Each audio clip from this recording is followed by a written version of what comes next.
All right, there we go. We should be live. Okay. Let's see. I have not done this for a long time. Let's check out our chat.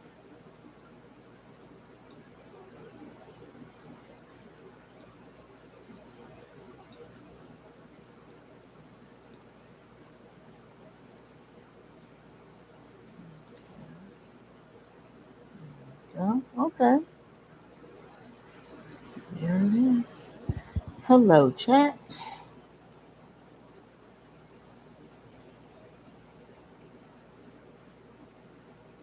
Terrell. Hey, how are you doing?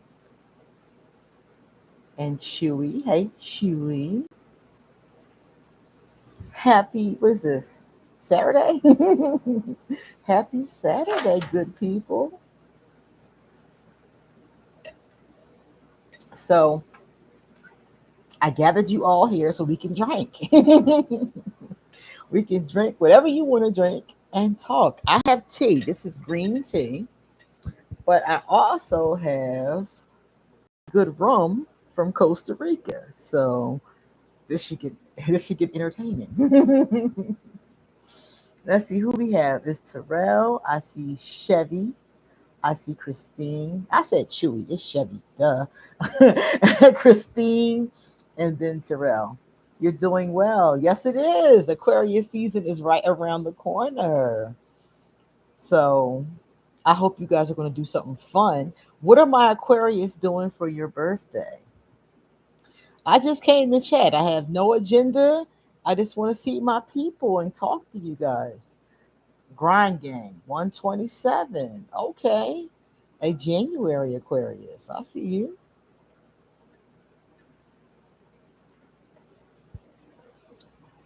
And Terrell's is January 31st. Okay.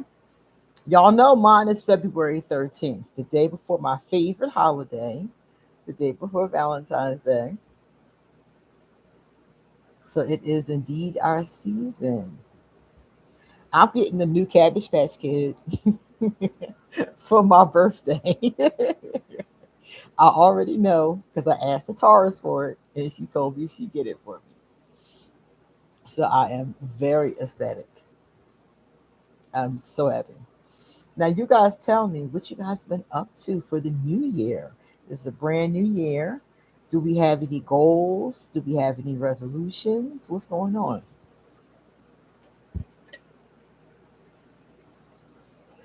I promised that I was going to be more creative this year because a lot of times all I do is work.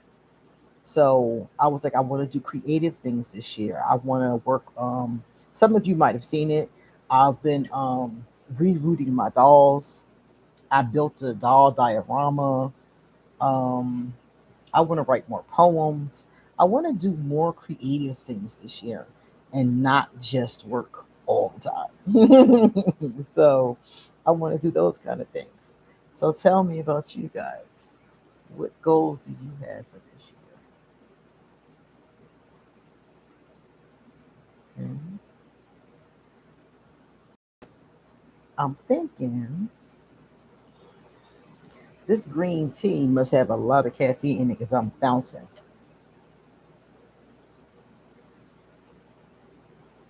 I am bouncing off the walls.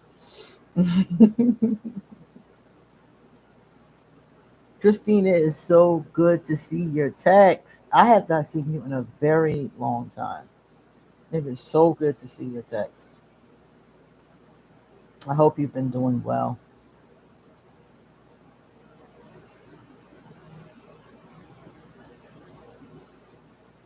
So I am glad I had an opportunity to check in with you guys.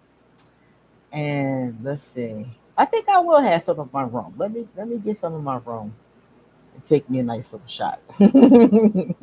While you guys tell me, did I wait a minute? Did I put the chat on slow? Maybe I did. Let's see. Make sure all messages are visible and participants. And make sure. There we go. Okay. So before I take that shot, let me read this. I want to do more traveling. Okay, so Terrell wants to do more traveling. Ashe, okay. Last year I went to Dominican Republic and had a ball. Nice, very nice. Chevy W said, since the new year, I've been working hard. My main goal is to eliminate some debt. Ah, okay. Smart, very smart. Okay. All right. So traveling. I travel like twice a year. I enjoy traveling. I think that in my lifetime, I have been to most of the places I've wanted to go at this point. Yes, you got some Crown Black. Yes, we are taking shots. Let me know when you're ready, because we will take one together. I think I've been all the places I want to go in my lifetime, except for New Zealand. I've always wanted to see New Zealand. It looks beautiful in the pictures. Let me see, where else have I not been? I have not been to Canada, and Canada looks really beautiful and clean. So I would love to go there too. Um, I want to go back to Amsterdam. I had a great time. I had a really great time in Amsterdam. So I definitely want to go back there too. Um, and that's really it. And of course, I go back and forth to the States all the time. Um, I was in Philadelphia in November, and I'll be back in that area in May. Um, so yeah, I do a lot of traveling. It's always been my thing. I have a Sagittarius moon. If you have a Sagittarius and your big three, your sun, your moon, or your rising, it's very likely that you're going to want to travel and see foreign lands. And that has definitely been the case for me. I really enjoy going different places. Um, the furthest I've ever gone was Africa. I went to Ghana in 1999 and I stayed for 2 months. And that was an awesome trip. It was really awesome. And it was, I mean, it was nothing like I thought. I thought it was going to be like it is on TV, but it was cities. It's everything. It's cities, it's villages. Um, it's a little bit of modern, it's a little bit of rural, it's a little bit of city, it's a little bit of everything. Africa, especially, well, the different countries, it depends on which country you're in, obviously. But Ghana, where I was at, it was like it was different depending upon where you were. Um, but it was a beautiful place. It was a wonderful trip and it was a beautiful place. So if anybody wants to do shots, let me know in the chat because I have some rum. I think y'all saw in the thumbnail. It is Ron Centenario, number 4 Oro, 35%, 750 milliliters, produced in Costa Rica, established in 1985. So this is, there we go. This is the one, standing straight up. There we go. This is the one that I get here. The funny thing about Costa Rica is you can get liquor everywhere. Everywhere. It's like if you go into the gas station, there's liquor. If you go into the candy shop, a little mom and pop shop, it's liquor. The only place you might not find it is all the food places. It depends on what kind of food. Restaurants, of course. But that shocked me because anybody who's from Pennsylvania will tell you in our city, you had to go to a specific store to get alcohol. It's not at the gas station. You got to go to the state store, the spirit shop, you know? So, yeah, it is rum. Oh, let me show you again. Here you go. It's rum. It's Costa Rican rum. There we go. That's the label. That's it. So, when I go to Medellin, I drink the Medellin rum. I usually drink whatever the local rum is. But anyway, so here you can get alcohol in all these places. And in Pennsylvania, you got to go to the liquor store. You got to go to the deli to get beer. It's only like one or two um, markets, supermarkets that have a license to carry. So it's a big thing. It's a real big thing in Pennsylvania. But in other places in the world that I go to, people start drinking earlier and alcohol is a lot more accessible and you see less alcoholism. So I'm like, maybe if you don't restrict people, they'll learn to make better choices. Imagine that. Imagine that. So that's how it seems to work in other countries than the one that I grew up in anyway. Let me see. Christine said, I don't drink. I wish I could drink. Okay. Everybody doesn't drink. I mean, you can drink green tea, you can drink water, you know? And I know people who are um who are hysterical when they drink. So I guess it depends on the kind of people you're around. Because some people get really moody when they drink, and it's not attractive, as you could probably imagine. Terrell said, "Nice, yeah, I like it. I like this. I like it a lot. Every place I go, if I see a local rum, I'll take it just to taste it, just to see what it's like, you know." So the other place I go that has rum that I really like is Medellin, Colombia. Um, and you can get that everywhere. I mean, everywhere. So yeah, Medellin is a fun place. And so is Cartagena. I haven't done enough exploring in this part of the world, but I've been there, and I've also been to Panama. And Panama was so hot. Let me tell y'all, it was my first Christmas away from the United States.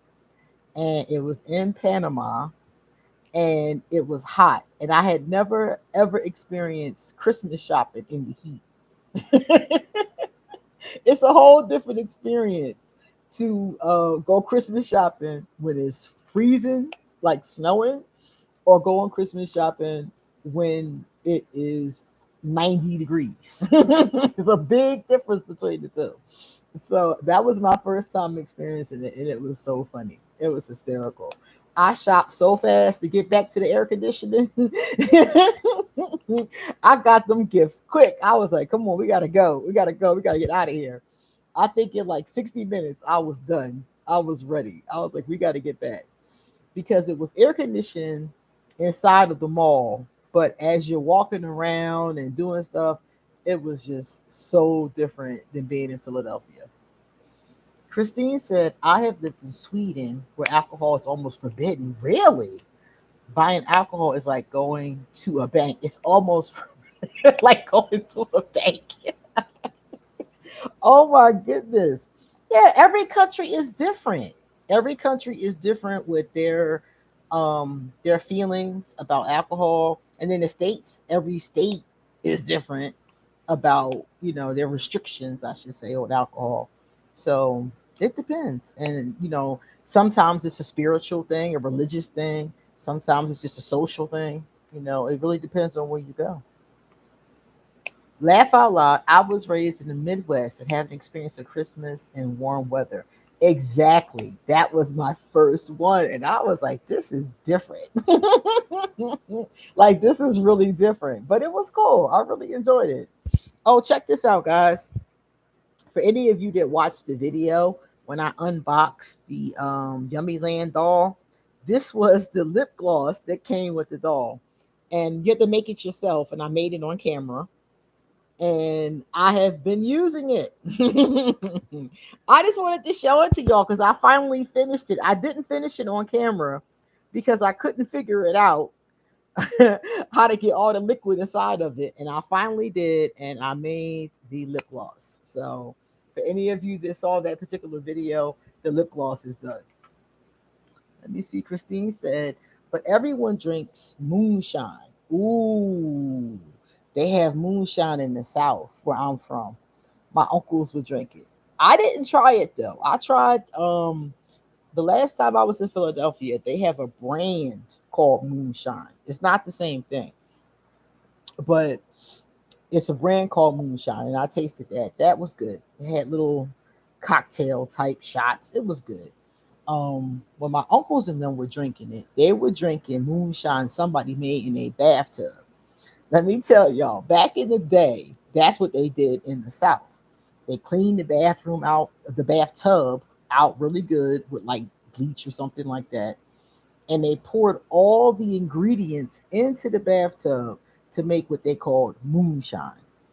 Now I don't know the recipe. I just heard about it. And they pour all the ingredients into the bathtub. It has to cure for a certain amount of time, and then they put it into bottles and they sold it. They did this during Prohibition, and it kept on going after Prohibition. People, that was their side hustle. That's how they got extra money. They made liquor in their bathtub and they sold it. Sometimes they'd have a speakeasy in their backyard. A speakeasy is basically when you have an illegal an illegal bar. So you make your backyard or your basement into a speakeasy, and you sell this liquor. You sell your moonshine. So a lot of people sustain their families on this illegal business.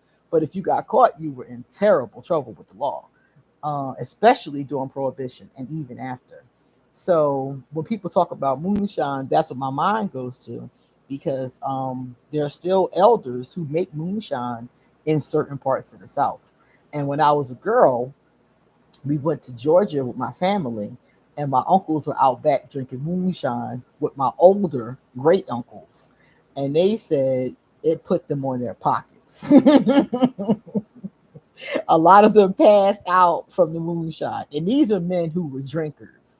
So yes, it is a very strong drink, and I didn't taste any. I was scared. Brown sugar glamour. Hey, hey! If I didn't spend New Year's Eve with my Aquarius, should I assume it's over? We haven't spoken since. Oh my goodness! Since New Year's Eve, should you assume that it's over? Well, what you think, chat? Because on one hand, it could very much be over, because that could be the Aquarius's way of dipping off. But on the other hand, Aquarius don't always ghost forever. Sometimes we ghost for a little while. We might ghost for 2 weeks, a month, couple months, a year, over a year. I ghosted somebody for 10 years and then started talking to them again. It depends on the Aquarius. Some Aquarius, if they walk away from you, will never come back. It depends on their personality. Some of them will walk away and they will never come back. Those are the ones who put up with a lot of crap. If an Aquarius puts up with a lot of crap, when they finally do walk away, they're not coming back. But those of us who are revolving door Aquarius, as I call us, we'll go back and forth. We'll go back and forth until we're tired of you, until you piss us off or we're tired of you. That's basically how it is. Let me see. Brown Sugar Glamour said, I sent him a voice memo. He saved it, never responded. Why save it? We didn't have a fight. We were together on Christmas Eve. Hmm. Yeah, but that doesn't mean anything just because you didn't have a fight. That's the thing, and it might not have been you. That's why I said it's one of those kind of things. You would have to get a reading to get a direct answer to that, because there's many possibilities. It could have been that you did something that the Aquarius didn't speak on at the time, because we're classic for that.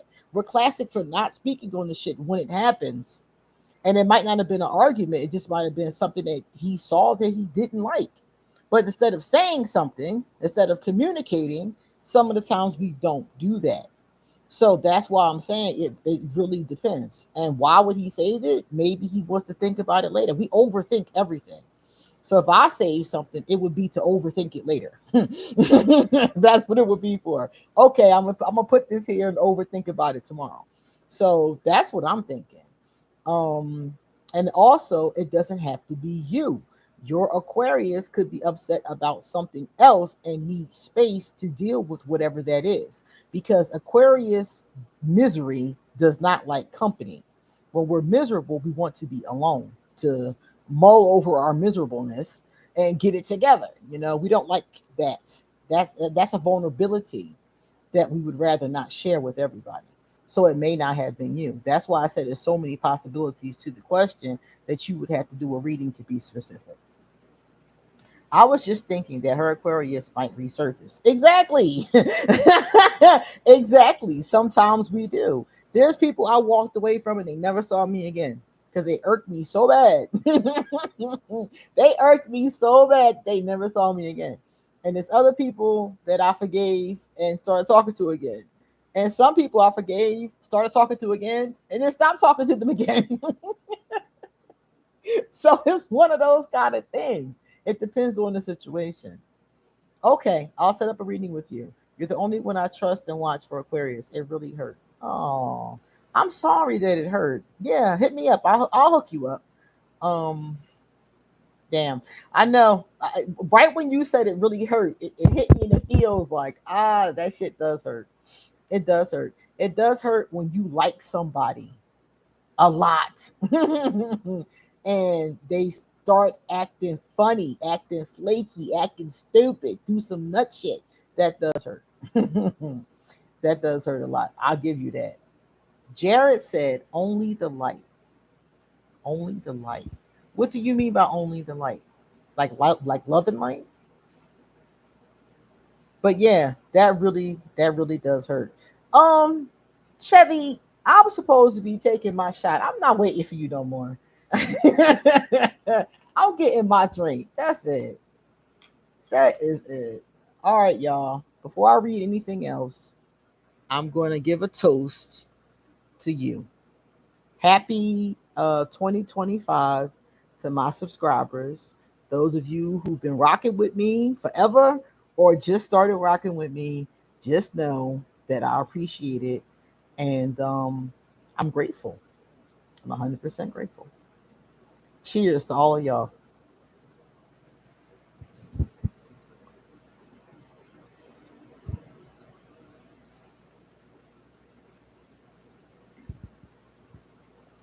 Hooah. Okay, not bad. And that green tea definitely did very nicely. Okay, let's read. No, you don't understand. I've been crying nonstop. Oh, I have been trying my best to remain in no contact. Ooh. No, I understand. I've been there. That's why I'm sitting here. I'm sitting here thinking like I've been there. I definitely understand. I remember the last time I was involved and I cried. Oh, did I cry? I cried off and on for like a year. Did I cry? My Libra. Oh my God. Y'all know Aquarius and our Libras. And oh my God, my Libra acted up and I cried for over a year. But eventually I came to terms with it. I was like, look, if somebody's sick, they sick. You gotta leave them alone, you gotta leave them alone. Aquarius is very logical. So at the end of that year, I figured out I had to just go up by logic. You know, it is what it is. It took a year. It took a year to get there, but I got there. So it is what it is. It does hurt, and all you can do is work your way through the hurt. I would suggest working through it in healthy ways though, because I did therapy. I had my after the breakup book. I was on it, I was doing my prayers, I was doing my meditations, I was on it because I was like, I'm not going. This has Aquarius don't like all that emotion, and I was like, this gotta go. This gotta. I gotta work this out. So I did whatever I could do to work it out. Thank you, Chevy. You right with me? Thank you. Christine said, that's a solid toast. Ashe. Ashe. Mr. Mondo 369. Hello. Hello. Welcome. Welcome to the chat. Mr. Mondo, we're not doing anything. We're just talking. And if you want to ask questions about Aquarius or relationships or spirituality, I'll give you a drunk answer. If anybody has those kinds of questions, y'all know I got you. And I'm not that drunk yet. I'm still within my faculties. So you got here just in time. And I'm pouring my second shot. I haven't taken shots in a while. Like, oh my God, I can't remember. I think it was my birthday. No, no, no. Maybe no, it was my birthday. February of last year. because I didn't do shots when I was in Philly. I was drinking cocktails in Philly.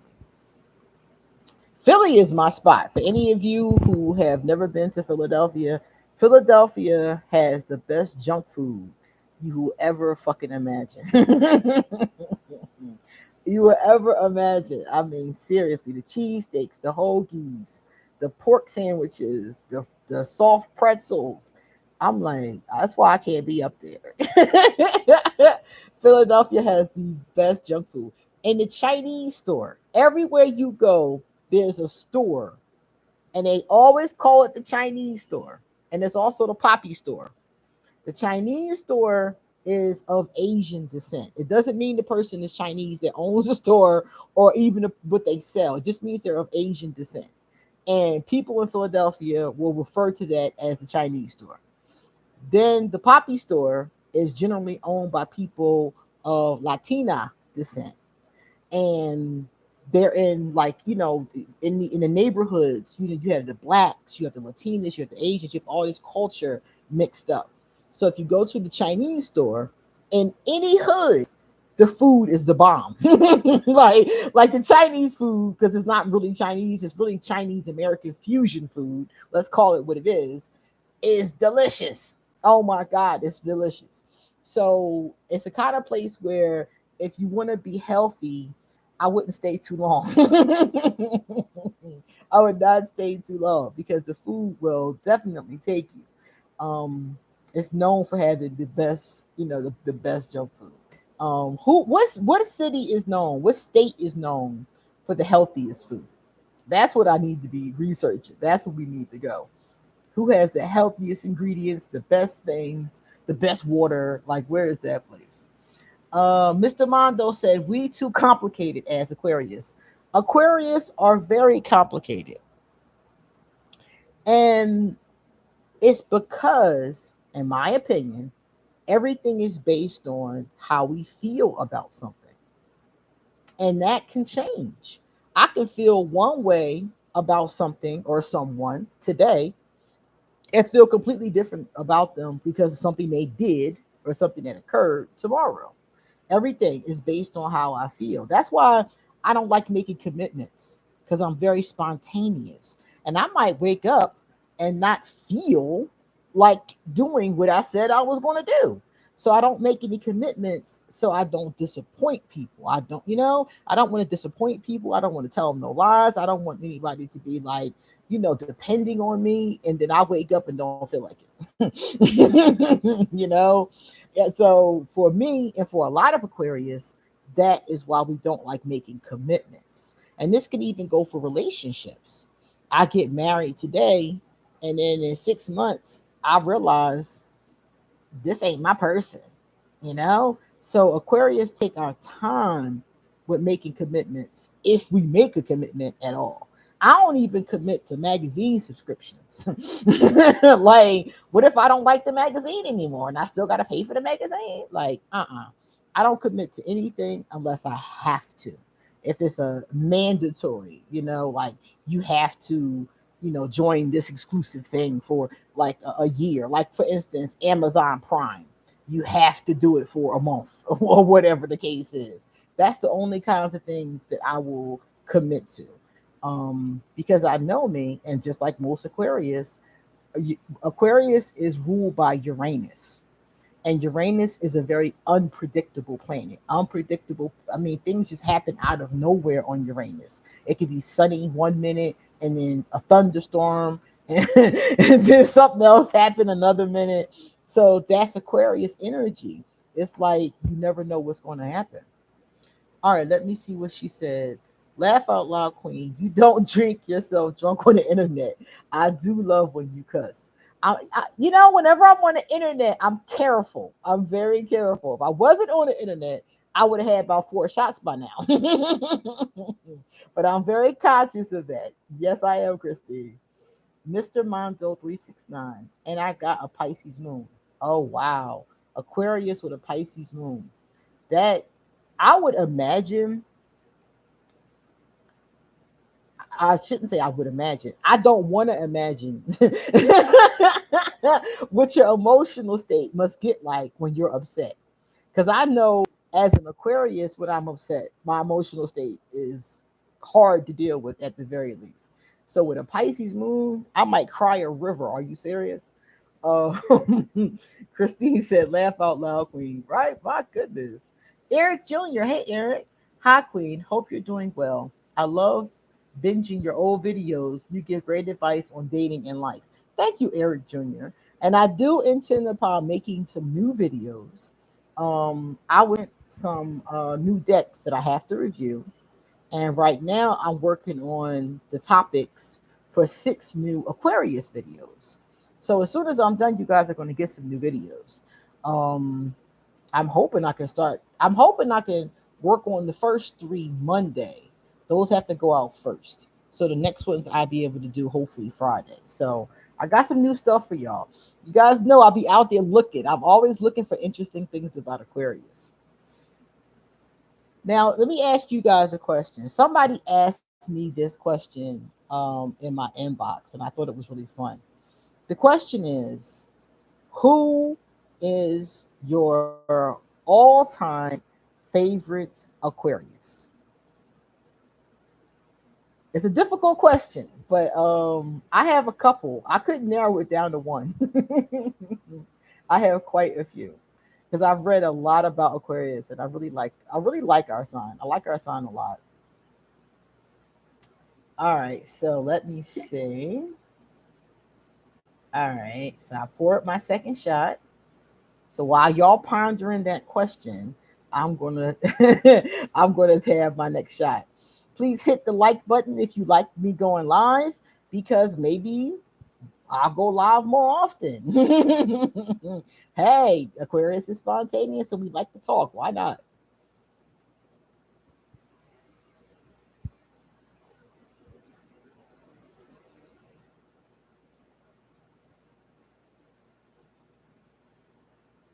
Mm,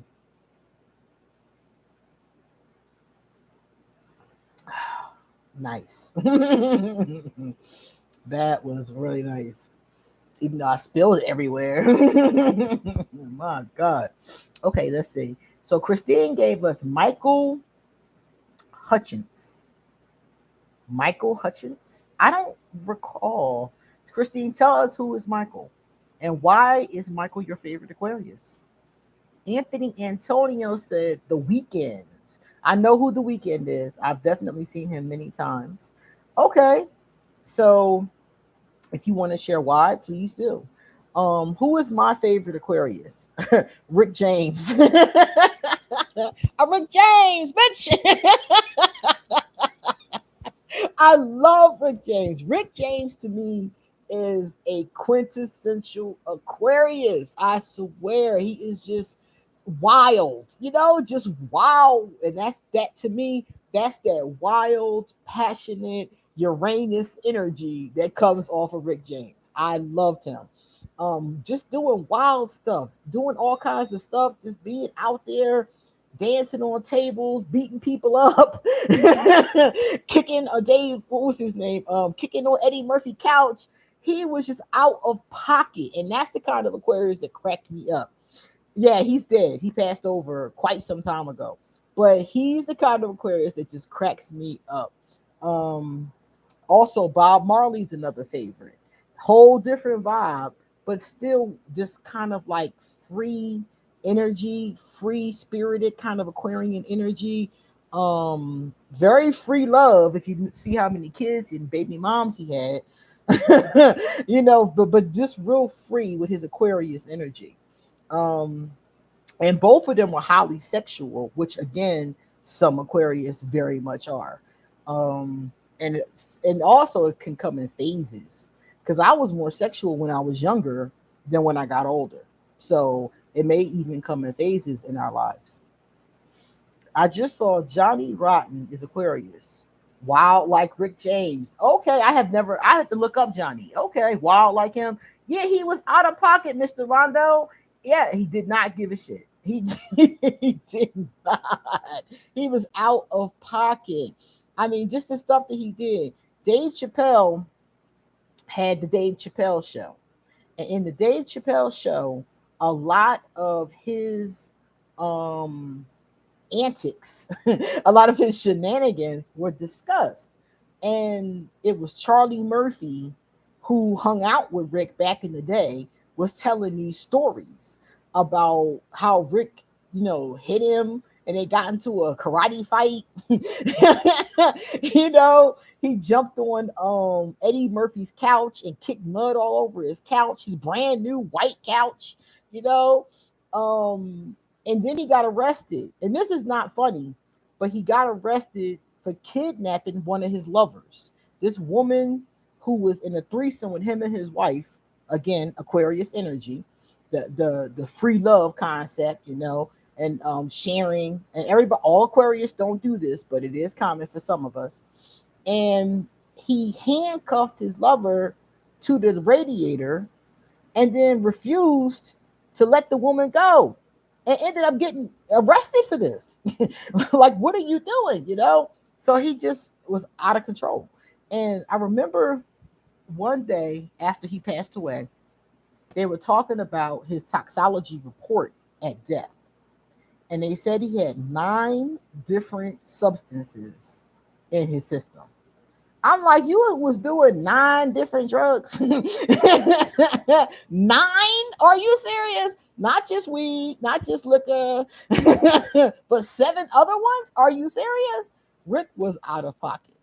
And even though there's some tragedy to his story, a lot of tragedy, he went to jail for a while, a lot of stuff happened, but he just was so wild and fun when he was in his heyday. So I grew up watching his antics on TV. So to me, he was always just like, wow, he was larger than life. Then he did his time. He came out of jail, and he cleaned this up. He cleaned up his act. He got married, calmed down a bit, but he was still using, still partying, still Rick.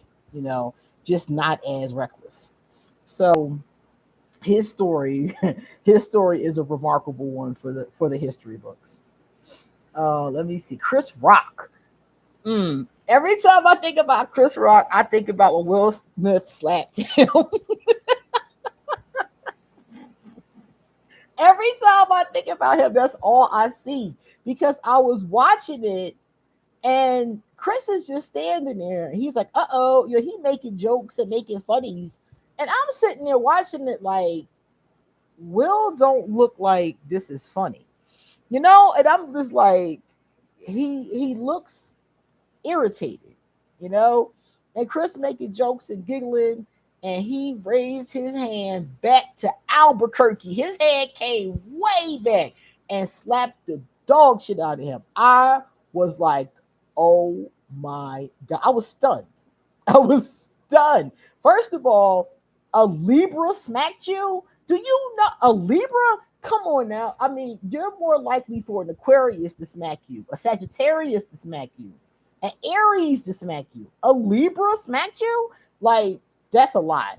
Because Libras generally try to keep the peace in general, or they're, playing both sides. Sometimes they try to play both sides. They can be two-faced like that, but they don't generally set it off.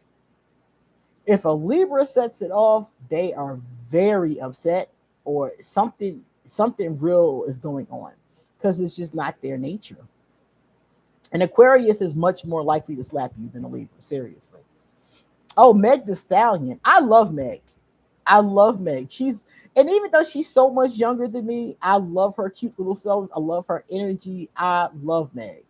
I like Cardi B too. Cardi B is a Libra. That's my boo. She cute.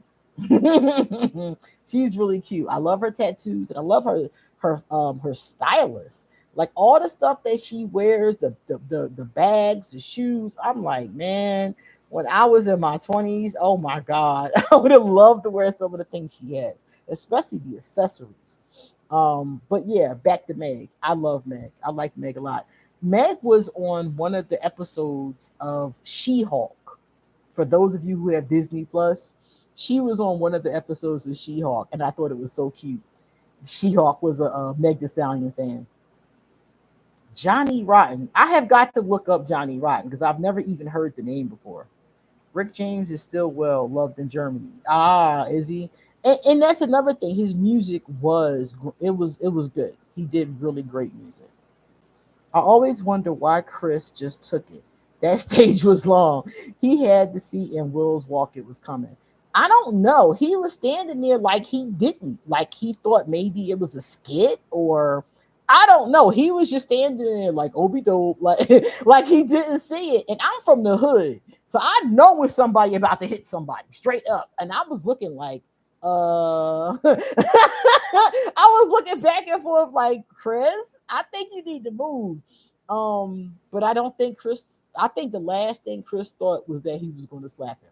It was what I was thinking, but it was not what Chris was thinking. And Chris is from the hood too, so I don't know how he didn't peep that. I saw that from across the street. Libra here. Oh, Chevy is a Libra. Why can't it be diplomatic? Seeing both sides of the coin. It is diplomatic sometimes. It depends on the Libra. It really does. It depends on the vibration of the Libra because some of you make really great debaters for that reason. It could be in a positive, but some of y'all is straight up two faced. I had a cousin when I was growing up, two faced as hell, and he's still two faced now. I remember, I remember we would be chilling. I mean, chilling, hanging out, watching cartoons, eating candy. I mean, we would be chilling, and then our other cousin would come over, and now all of a sudden he over there with her, and they plotting against me. And I'm like, oh, for real, Libra? For real? So it depends on the person and the situation. It could be just straight up diplomacy because I have a Libra node and I do see both sides of a lot of issues. A lot of times I'll be like, well, on one hand is this, but on another hand is that. I understand that. But when you just being straight up two faced, like my cousin in the candy, and I'm still mad about that because one day I'm gonna tell you what happened. My cousin and I was sitting there chilling. The other cousin came over, so him and her started playing, and then wouldn't let me play. Then they went and got some Nihilators. I don't know how many of y'all had Nihilators, but we had Nihilators candy back in the day. Now and later, I think is what it was called, but we said Nihilators. Anyway, so they went and got some Nihilators and wouldn't give me none. Now, any other time he in my face, any other time he want to share my candy, you know what I'm saying? Now all of a sudden our other cousin is here. You don't want to share? Okay, Libra. That's the kind of stuff I'm talking about. When it's diplomacy, it's cool. When it's two-facedness, it's low vibrational and it's not. Brown sugar glamour. Is it wrong to ask an Aquarius to communicate and be consistent? No, it is not. But a Aquarius who is immature, I'm gonna say straight up immature or low vibrational, especially a man, is not going to want to communicate. They keep everything close to the vest. They don't want to. They don't really want to communicate. They just want to do what they want to do, and you just kind of follow behind what they do, or just kind of do what it is that they want to do. Like let them kind of lead, kind of thing. So my thing is that if you have an immature Aquarius, that's an Aquarius that's not going to communicate. I didn't start communicating effectively until I was in my 30s. Like seriously, which is really messed up because I should have been communicating effectively in my teens. Like that's something you should know, in my opinion, but it wasn't something that I was taught or paid attention to. So it took me into my 30s to learn about nonviolent communication. It's a whole course done by this guy named Marshall Rosenberg. And that's when I learned how to communicate and be consistent. A lot of Aquarius don't. They choose to be private with stuff. They don't talk about their feelings. They don't talk about their thoughts.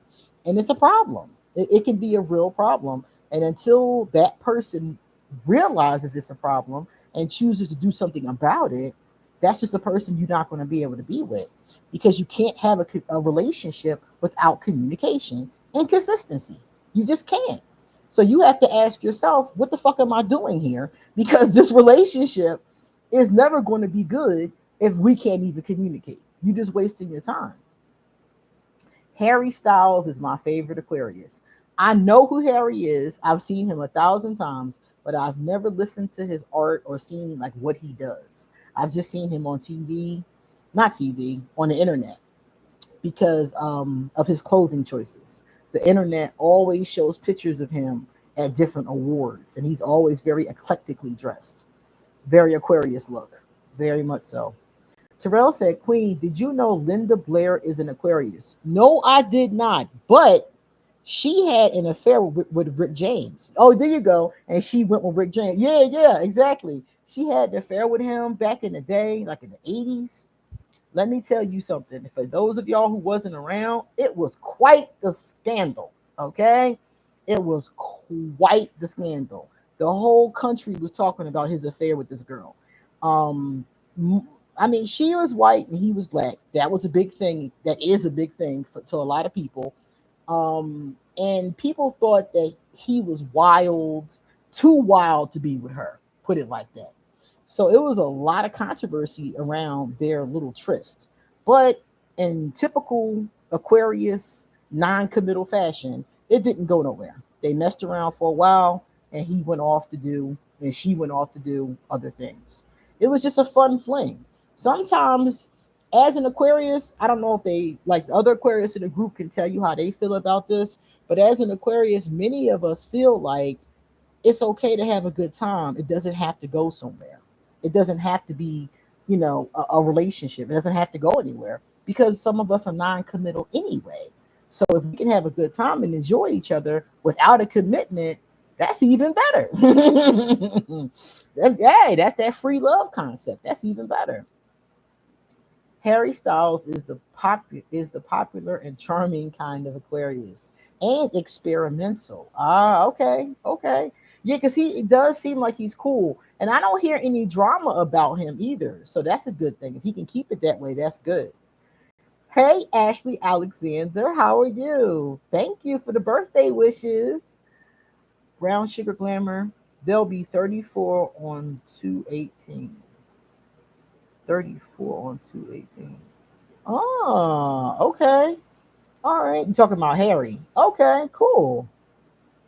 I'm gonna check Harry out because Harry does seem like he's really cool. So I'm gonna check him out and see, you know, his what is he? A musician? Isn't he in a band or something? A singer or something? I'm gonna check him out. That's cool. You guys gave me some other Aquarius to check out. Let me see who else is an Aquarius. You know what's interesting? I found out. I knew this. Oh, the person that doesn't communicate his birthday is on what the hold up? Did you say 18? 218. Got you. Okay, okay. Yeah. Yeah. The person who's not mature and that you shouldn't be seeing. That person. Yeah, uh-huh. Uh-huh. Yeah, got you. The weekend. Yeah. I've come across the weekend. I've come across his music. I liked it, but not enough to sit and listen to it. Like it wasn't bad or anything. It just didn't pull me in.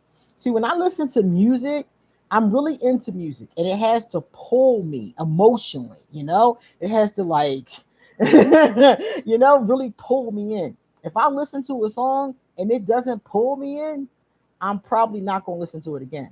I like songs that hit me in the feels, whatever the feels are. You got to hit me in the feels, or I'm not going to listen again. Um, yeah, brown sugar, I got you definitely. Breezy gal, I'm a Cancer sun with an Aquarius moon, crushing on an Aquarius. Do I stand a chance? Um, oh my God, there's nothing wrong with Cancers and Aquarius, especially because you have an Aquarius moon. That could actually be a pretty decent relationship. The issue is that Cancer is water, Aquarius is an air sign. There is water, there's oxygen in air. So there is a connection here, but it just depends on two things. Is the Aquarius emotionally available? That's my first question. Because if the Aquarius is emotionally available, or at least open to being available, this can work. But if they're not, it's never going to work because the Cancer is going to constantly feel like the Aquarius is too cold. So that's a very big consideration right there. And the Cancer cannot be too clingy. A little clingy is not a problem. We like that. But you have to have your own life and you have to have your own interests and things that you bring. like interesting things. You gotta, really be, mental with us. You gotta have things to talk to us about, and you have to have your own life. I have to be able to go do my thing, and you can self-soothe and entertain yourself and have interesting things you do, and then come back to the table like, yeah, I did this today. Like, you have to be able to do that. And if you can do that, then it's very possible, because the emotional connection between Cancer and Aquarius can be a beautiful one. But if we feel smothered, we're not going to stay around. So that's the question you have to ask yourself about these two individuals. I think one of them is you and one of them is somebody you're crushing on. So that's the question about these two. And I don't know if you know those answers or not, but that's what you have to look out for. Let me see. Eric Jr. said Harry Styles used to be in One Direction. Okay, okay. Now he's a solo artist. Got it. Okay. I'm going to look him up on YouTube. Brown Sugar Glamour said Michael B. Jordan is an Aquarius. Yes, Michael B. Jordan is an Aquarius, and Michael Jordan, the basketball player, is also Aquarius. Both of them are. I like Michael B. Jordan. I like him a lot.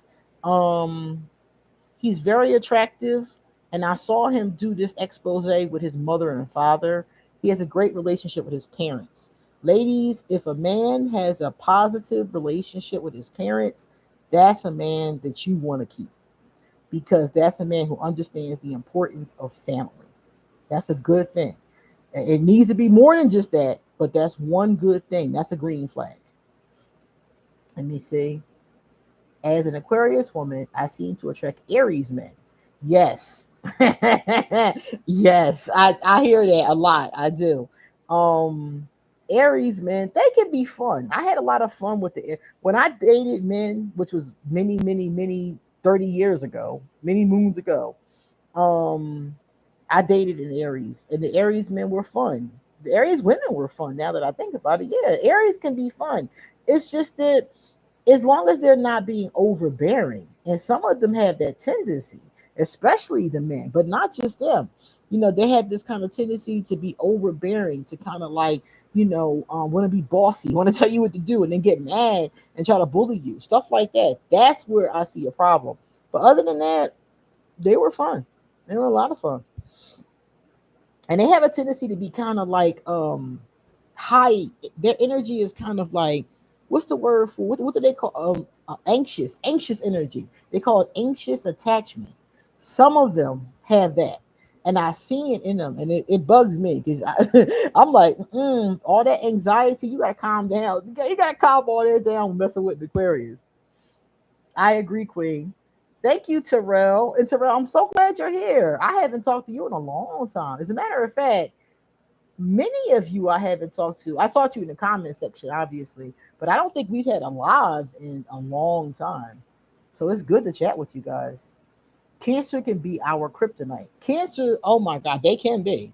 They really can be. I was very much in love with my Cancer. Bad idea. Bad idea, because he was emotionally manipulative and narcissistic and fucking crazy.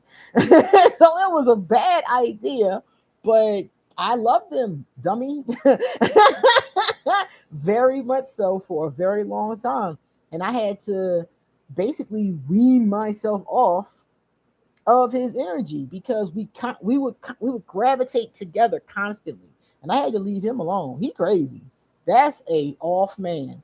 I know, and a lot of people will tell you their baby mama is crazy, or their boyfriend is crazy, their husband is crazy. A lot of people use that terminology. No, no, this one was bizarre. He was very bizarre. And cancers in their low vibration can be emotionally manipulative, so you got to be really careful about that as well. I have a good buddy that's a Cancer woman, and she is such a sweetheart. So they can be so sweet, so kind, so loving. And then on the other hand, they can be fucking crazy. So it depends on the person. That's why I said everything with astrology depends on the person, because some of it is nature, some of it is nurture, some of it is the rest of their chart. Like, you could have a person who's a Cancer, but they have like a Capricorn moon, so they're a lot more stable and less likely to be crazy. Like, all those factors mean something. Every last piece of your natal chart affects your personality. It all means something. Let me see. Brown sugar glamour. That would be a good video to do. What's considered too much smothering or cleanliness? I'm an Aries. What's too much? It's going to be different for us all, but I'm going to tell you this. If your Aquarius is busy, do not bother them. Have some kind of system, you know, in place, because that's when the irritation starts. And that's when we talk about too clingy. That means that if I have things to do, Aquarius are very into our causes. We're very into our hobbies. We're very into whatever our career is. If it's our thing, we're into the things we're into. When your Aquarius is into their thing, when your Aquarius is Aquariusing, don't bother them. Let them do their thing. So that's when something could be considered too clingy. If you're bugging me, when I'm, for instance, if I'm working and you're bugging me, I hate that. I do readings from a certain time of the day. Whoever is dating me, they know my schedule. Don't bug me when I'm working. I do not like that. Hit me up beforehand or hit me up afterhand. If it's an emergency, send me a text message. If you know that I'm working, do not bug me because I take my work very seriously. So that's what I'm talking about too clingy. Like, you stepping over those boundaries. That's when it becomes smothering. And also, when I talked about having your own interests, when I come to talk to you, you need to have something to say. I'm coming to you like, oh yeah, I did this today. I went here. I made that. I that. What about you? Okay, so now it's your turn to be like, oh yeah, I did that. We need something to talk about. I need to be getting fed by you. And if I'm not getting fed by you, I'm going to get bored with you and be like, every time I talk to this person, I'm the only one that's talking. I'm gonna get bored with that. I need to have that back and forth. So that's what I mean by too smothering or too clingy. You have to have your own interests and don't bug me when I'm busy. If you can do those two things with an Aquarius, you've done that's very good. Those two things is really good.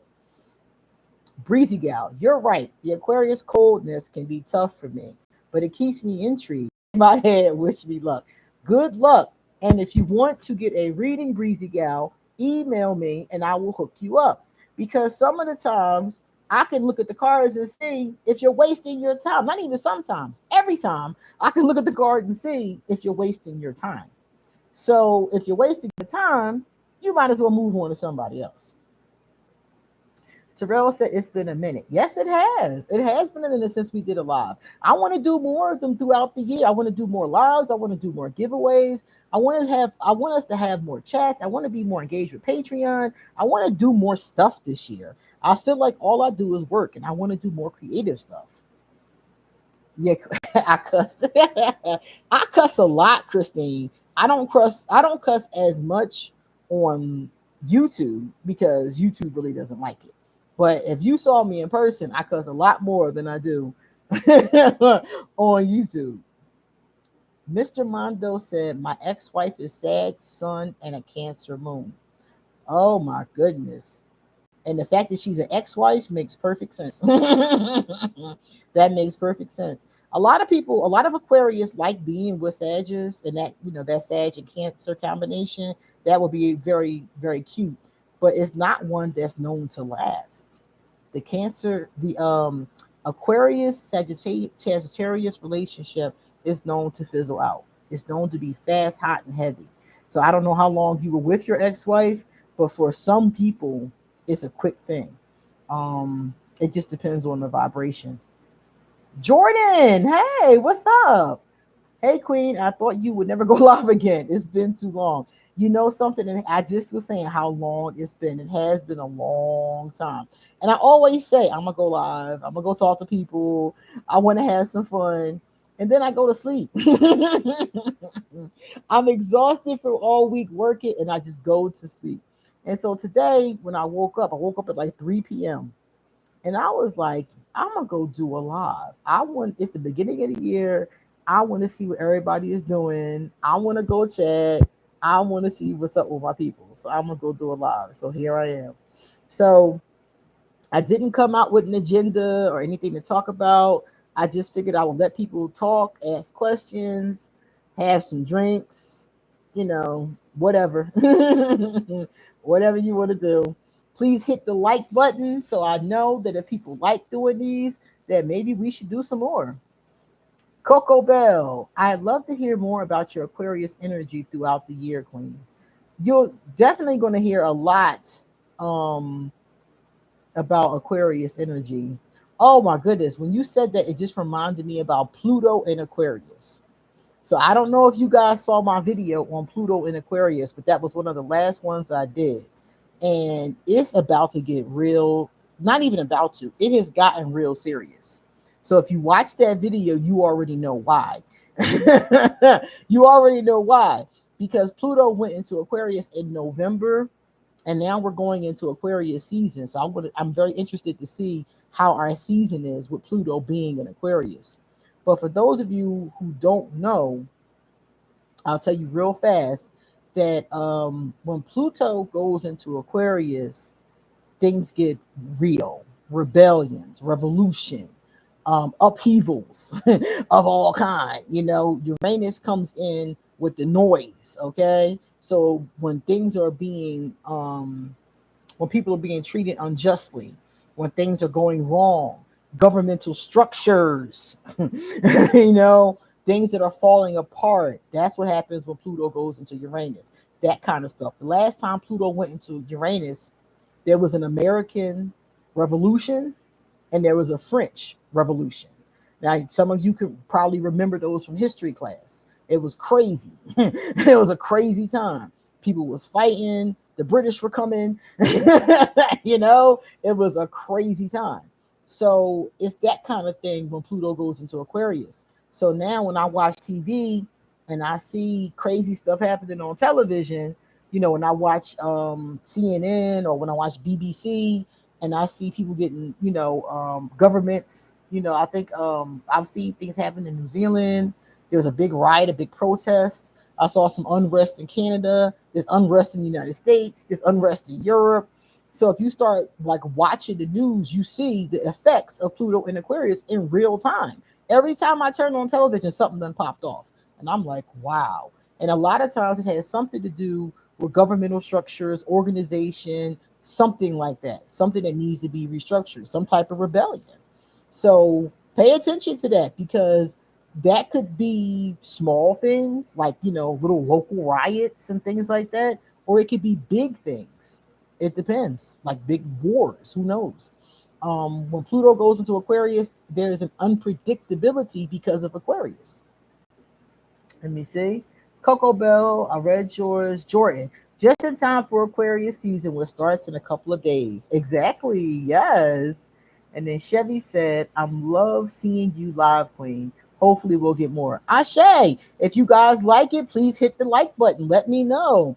If I know that you want something, that's why I always try to do polls in the community section. Now, if I know that you like something, I will give it to you. Check out the community section if you don't. I always post polls and all kinds of things in the community section. And I also post memes all the time. Oh, and I post things that I'm doing. Some of you will have seen I posted my mini me the other day. I rerouted my doll's hair to be blue like mine. And I did Ariel's hair. I gave her this big ass afro. So I've been doing a lot of stuff with like doll photography. If you're on my Instagram, you'll see the pictures. I do all kinds of doll photography. Um, and I built a diorama out of cardboard. Out of cardboard and printer paper, I built a whole diorama. Pictures of that are on Instagram. So I've been doing a lot of, little stuff like that. It's been a great time. I feel good.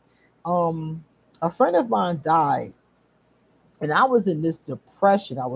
My best friend died, and I was so depressed. She died in March, and it was like this dark cloud came over me, and it was really hard for me to do anything creative.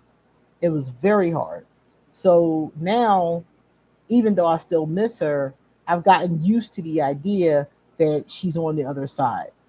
So I've gotten used to communicating with her in that way. So I feel better about it now, even though I still miss her. Um, so I've noticed for a couple months now, my creative juices have started to flow again. So I'm just doing things and making things again, little small things that just, bring me joy. And my channel is one of those things. I want to do more things with my channel. Let me see.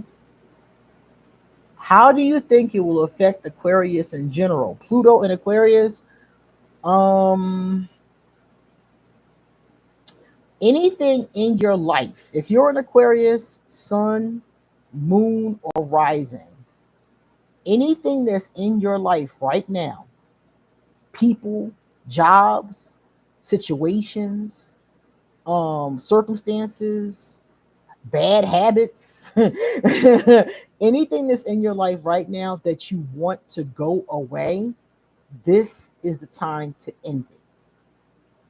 And the good thing about it is Pluto will be in Aquarius for about 20 years. So you don't have to rush. You got plenty of time to work with this energy. But if there's something that you want to get rid of, oh, thank you for the hearts. Thank you. I see them coming up. Anything you want to get rid of, this is the time to get rid of it. You got a woman in your life that's bringing you down, get rid of her ass. Okay, you got somebody in your family that's stealing from you, get rid of them. This is the time to get rid of anything. You got a job that you don't love, work on another skill so you can go do another job and you ain't got to be there no more. you know so this is the time to get rid of things that you don't absolutely love, and that could be just your home, that could be cluttering your home. If it's things that you don't love, Pluto and Aquarius is a great time to get rid of those things, especially for those of us that are under Aquarius. But really, anybody can use that energy. But for those of us that are under Aquarius, it's going to be stronger. Ah, Mr. Mondo is selling his house and moving. I hear that. ILDA. Hello, Queen said Haru. Hello, everyone. Hello, welcome. Thank you. Thank you for being here. Please remember to hit the like button so I know that people like to do weekend chats. We can definitely chat more often. Because usually on the weekend, I sleep. Weekends is my time to sleep. But I would love to chat sometimes. So that'd be cool. And we can do different topics. The last time I came, I think we talked about relationships. So we can do different topics. We can just have drinks. We can do anything. It's really up to you guys. Whatever you guys vote on, and matter of fact, I'll even put a vote in the community tab so you can vote on what kind of things you want to do during chats. Because, like I said, I can just talk off the top of my head. The kind of stuff that I do, I know. Thank you. You gave me a glove. What is a glove? Or did you say love? Maybe is that love or glove? I think it's love. um, but yeah, the stuff that I do, I know off the top of my head. Astrology, I know off the top of my head. Tarot, I know everything about tarot. I'm a studier of tarot. Oracle cards, magic. If there's something that I'm into, I know about it or I know where to find it. Because I don't like half-assing things that I'm passionate about. I get really into them. Um, a thumb. You gave me a thumb. Thumbs up. Thank you. I appreciate it. I love that. Um, yeah, so what I'm into. Like if y'all can see me right now, I am surrounded by tarot decks. It's like to the left of me, I say it's like 50 over here. It's about 100 in that case right there. It's about maybe 200 in that one, about 50 over here, and it's about another 100 underneath the table. I have them all neatly packed away. I have about let me see, 30 dolls over here, $10 over here, the rest of the other 70 over there. Like I'm surrounded by the things that I am passionate about. Let me see. It says Jordan says, I think Pluto will also make us self-reflect on our own subconscious traumas we repressed. Yeah, Pluto has a lot to do with the subconscious. And that can get into dreams. Like you may find yourself having dreams. This is a great time for analyzing your dreams. If you're the kind of person who does or doesn't dream, because some people tell me they never dream, but you do. You just don't remember them. That's what scientists tell us. They tell us that we all dream every night. And if you don't remember, you just, your brain, you just not remembering. But you're definitely doing some type of dreaming, according to scientists. Now, I don't know. I didn't study it, but that's what they told me.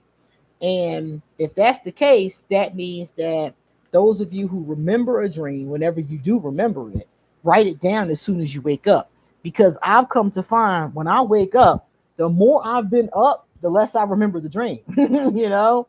But as soon as I wake up, if I roll over and grab my phone, because I used to do it, I used to write it back in the day. I don't do that anymore. Now I grab my phone, I grab the voice recorder, and I tell myself the dream. And then later, when I'm not doing anything, I analyze the dream. And so, if you're a person, if you have a dream regularly or just here and there, write them down, record them, and then go analyze them. You can easily get a dream dictionary and analyze your dreams. They're on Google. Just type in dream dictionary. You can buy one at the bookstore, or you can just use the free one that's on Google. Another thing I've noticed about dreams is that sometimes it's not in the dream dictionary. Sometimes it's personal to you. I had a client one time and she kept on dreaming about smelling roses. And when she Googled it, it didn't match. Her life didn't match what the description said about smelling roses in a dream. So I said, well, what does it mean to you? When have you ever smelled roses before? And then she said, you know what? My grandmother used to wear rose perfume. And I said, there it is. That's a message from your grandmother. And then she pieced it together from the rest of the dream that it was her grandmother communicating with her. So some of the times it's not in the dream dictionary, it's personal to you. And you got to think about what do those symbolisms mean to you. So this is a great time for playing around with your subconscious in that way. Also, any kind of psychology that goes along with the subconscious too. Meditation, hypnosis, if you're interested in those topics, that all goes along with that too. So for the next 20 years, while Pluto is in Aquarius, that'd be something interesting that you can also use that energy for. Let me see. Kibi Girly. I feel the change and it a little scary. I feel my transformation and I don't feel balanced. I don't know why. If you don't feel balanced, you should be doing grounding exercises so you could get yourself nice and clear, ground and center. There's a lot of grounding exercises that we used to do. When we were in priestess training, grounding exercises was really easy. Like, for instance, sitting on a bench and putting your feet in the grass. Easy grounding exercise. Tree hugging. Tree hugging was my favorite one. We would pick a tree and hug it, literally. And it's so crazy because we used to do this all the time, so it doesn't seem strange to me. But I took one of my lovers, a Taurus. I took her to the woods, right? And we were out there, and I was teaching her how to ground. So I told her we're going to do a tree hugging, a tree hugging exercise. And I told her to hug the tree. Oh my God. She hugged the tree, and trees have sap in them, so when she put her ear to the tree, she could hear the sap. And it scared her because in that very moment, she realized the trees are alive. That never dawned on her because they don't walk, they don't talk. It doesn't dawn on people that these, plants, these trees, these plants are alive. And it dawned on her, scared the shit out of her, and she ran. She ran out of the forest. I had to run behind her. I couldn't even catch up. She was terrified. She heard the sap gurgling and ran. And I was cracking up because she didn't do stuff like that. She wasn't earthy. She wasn't outdoors. She was a homebody. And that was the first time she really realized these things are living things, not just inanimate objects, It was hysterical to me. I was cracking up. All right, let me see. I missed something up here. What did I miss? I've been studying astrology for 4 years. I started studying astrology as a child. When I was like 4 or 5, I just would read horoscopes all the time. They was back then when I was a kid. I was born in 1977. So when I was a kid, astrology was in every magazine. So any Better Homes and Gardens, or those types of magazines, those teen, Teen Vogue, stuff like that. So I would read those. But those are very basic. They're sometimes accurate and sometimes not, but they're very general. That's the word I'm looking for. So as I got older, I learned more and more about it. So I've been studying it since I was a little kid. My mother was into it. She thought it was cool. I noticed a lot of people who went live or active on YouTube back in the day are starting to come back this year, which is awesome. Really? That's decent. That's really cool. I love that. I love to see people come back. Great idea. Thank you. Very cool. Thank you. I didn't know a dream dictionary was a thing. Shaking my head. Yes, a dream dictionary is a physical thing, meaning you can go into a library or a bookstore and you can buy one, or you can go to Google, type in dream dictionary, click on the link, and then type in what was in your dream. So, for example, let's say in your dream you were falling. You could type in falling in a dream and it'll tell you what it means in general. These are all going to be very general based on basically the collection of dreams and interpretations. That's the word I'm looking for, of dreams throughout the centuries. So they've collected what things usually mean. Like when I was a kid, they would say if you dreamed of fish, you were pregnant or your partner was pregnant. And a lot of times the woman would be pregnant. So some of these things are just things they've collected forever. But like I said, some of the times the dream is abstract and personal to you. So it can be very helpful. It just depends on what's going on. I used to hug trees every day at the park. I love it. Isn't that cool? I freaking love it so much. Oh my God. People think it's weird naturally. They be looking at you like, why is she hugging that tree? And those are people that don't realize they're alive. If I was petting a cat or a dog, nobody would wonder why was I petting the cat or the dog. But if I hug a tree, people are like, why are you doing that? The tree is just as alive as the cat. It just doesn't communicate the same way. It's just as alive. It doesn't walk clearly, but it communicates because scientists have found that trees communicate with each other. They have some type of complex communication system, the same way dolphins or whales do. We don't know the language the same way they can't speak English, but it's just a matter of not knowing the language. But they do communicate. They are alive. They're living things. So people, will go tree hugging, and people be staring at you like, "What is this person doing?" So those are some easy ways of grounding, the ones that I gave you. You can also do grounding meditations. You can type on YouTube grounding meditation, and like 1,000 of them come up. YouTube is a great source for guided meditations. I do one every day. I just pick one. I got a list of them, and I just pick one. My favorite ones are like the love meditations. They're really sweet, very soothing.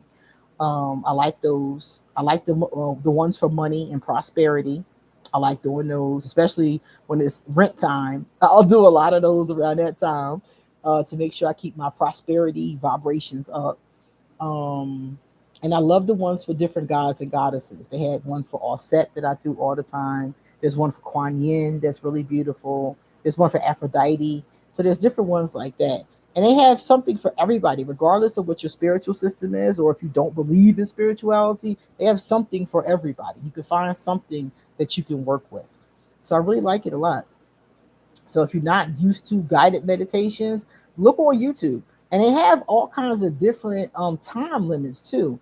5 minutes, 20 minutes. I did one the other day that was about an hour. It just depends. And you can, I say start off small. Start off with like a 5, 7 minute one and then work your way up. Because some of the times people always tell me that some people find it difficult to meditate. So I'll tell them start slow, start with like 5 minutes because they have a lot of short ones on YouTube, and then work your way up if you want to. Oh my God, thank you. I will. Okay, that's what's up. I like the Celtic Dream Dictionary. Ah, from the Celtic tradition. Okay. Yeah.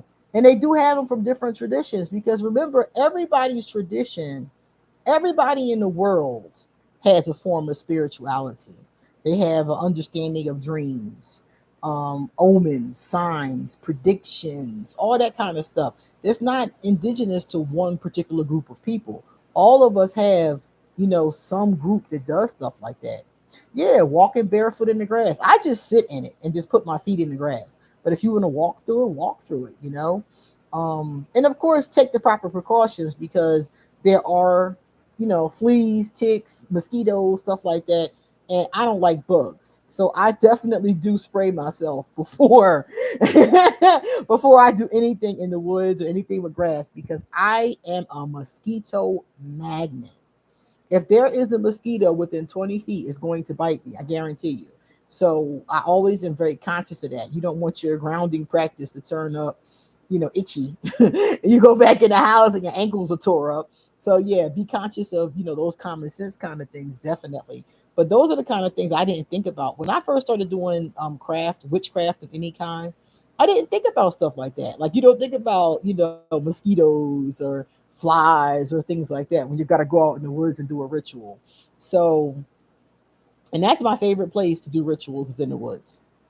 That is my favorite place. It is awesome. I remember we were in the woods one time for Beltane. Beltane is a spiritual. It's like a holiday. When is it? May 29th to May 1st. Usually, that's where it falls on the calendar, and it's a time for celebrating the springtime coming, celebrating fertility and prosperity. It's a beautiful time.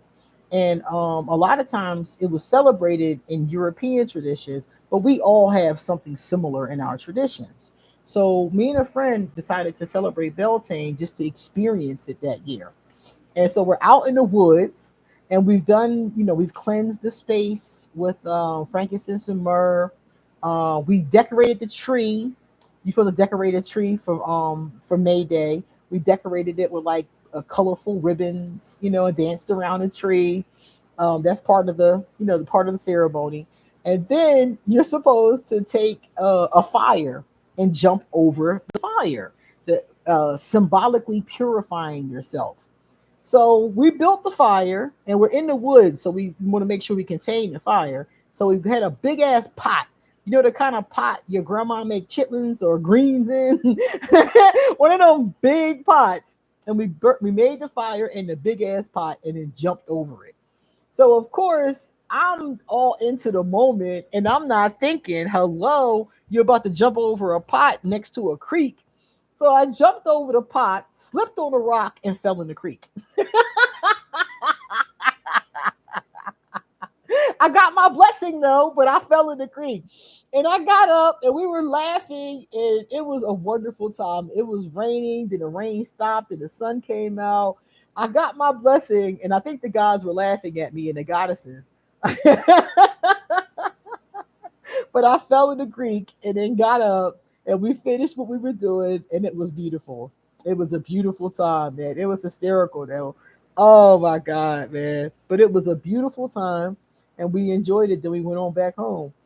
We left our offerings and went home. Jordan said, I practice deep meditation every day in 2020. And the more you practice it, will lead you to other realms, which is awesome. Yeah, it leads you to other realms. It leads you to further relaxation. That's why I meditate because I have to rest. When you do readings, it takes a lot out of you energetically. Everybody has a certain amount of spiritual energy or chi, as certain people call it. The Egyptians called it Heka. It's energy, it's spiritual energy. And you only get a certain amount of it every day. So if you're doing readings, you're using a lot of it. If you're not doing spiritual stuff, you're not really using it. So it's just kind of building up, it's just kind of there. But I use a lot of it throughout the week.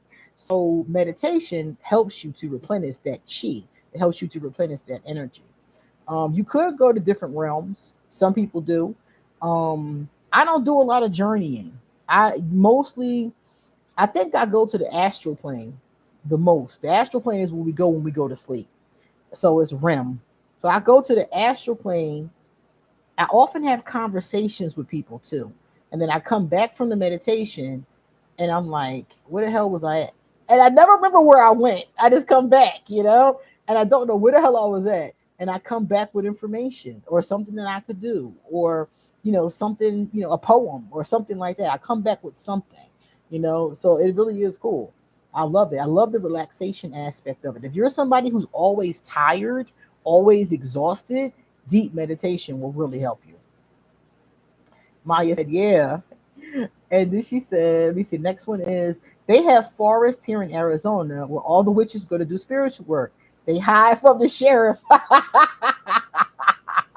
Yes, because you technically doing witchcraft is not illegal unless it's illegal in your county. And in some counties, it still might be. Some counties, some cities, some countries, even. So it could be illegal.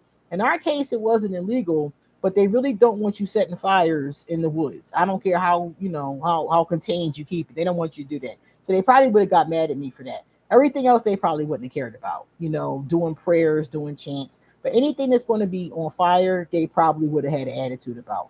But I'm not stupid. I'm very conscious. That's why we did it by the creek, so I could dump it in the water, after it was over. We were very conscious of it. I'm not going to start a forest fire in the middle of Philadelphia. So some people, might be careless.